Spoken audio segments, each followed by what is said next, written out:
কলকাতা থেকে এত কষ্ট করে বাংলাদেশে আসলাম, একজন বাঙালিকেও দেখতে পাচ্ছি না। হাঁটতে হাঁটতে পা ব্যথা হয়ে গেল। দেখি সামনে আর একটু হেঁটে দেখি কোনো বাঙালি দাদাকে পাই কি না। সালরে কলাম যে সকাল সকাল একটু কাজে আয়, বইখানে এত কাজ করতে হবে, সালে কোনো খোঁজ খবর নেই। এই একা একা এই বসে পারা যায়, কষ্ট হয়ে যায় না? নমস্কার দাদা, নমস্কার। কিরে স্বপ্ন দোষ, তুই এই জায়গা? কারেকশন দাদা, কারেকশন। স্বপ্ন দোষ না, স্বপন ঘোষ। স্বপন ঘোষ আমার নাম। স্বপন ঘোষ আর স্বপ্ন দোষ তো একই কথা, কি কবি ক। দাদা, আমরা বলছিলাম যে কলকাতা থেকে আমি অনেক কষ্ট করে এসেছি। আপনারা তো এখন আমাদের হসপিটালগুলোতে চিকিৎসা নিতে যান না। আমি আপনাদের জন্য বিশাল একটা অফার নিয়ে এসেছি। সেটা হচ্ছে আপনারা 50% ডিসকাউন্ট। আপনারা বাংলাদেশি দাদারা যদি আমাদের দেশে চিকিৎসা নিতে যান, আমরা 50% আপনাদেরকে ডিসকাউন্ট দিব।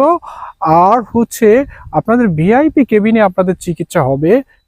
তোরা না কইছিলিস বাঙালিকে কোনো চিকিৎসা দিবি না, এখন আবার কিসের অফার নিয়ে আসি রয়েছিস? দাদা, আমাদের মুখ ফুসকে একটা কথা বের হয়ে গেছে। আসুন আমরা ওগুলো ভুলে গিয়ে বুকে বুক মিলিয়ে বন্ধুত্বের হাতকে একটু শক্তিশালী করি। আরে রাখ তোর বন্ধুত্ব, তোরা শুধু নিতে জানিস, কোনো কিছু দিতে জানিস না তোরা। দাদা, একটু বোঝার চেষ্টা করুন। আরে রাখ তোর অফার, তুই জায়গায় জায়গাতে নাহলে তোর অফার তোর পিছন দিয়ে বেরো দেবো। সালা বাঙালি দাদারা আমাদের কথাটা বুঝলোই না। এত সুন্দর একটা অফার নিয়ে আসলাম তাদের জন্য, তা পেছন দিয়ে দেয়, খালি পেছন দিয়ে দেয়। এত পেছন দিয়ে আমি নিতে পারছি না, আমি চলেই যাই।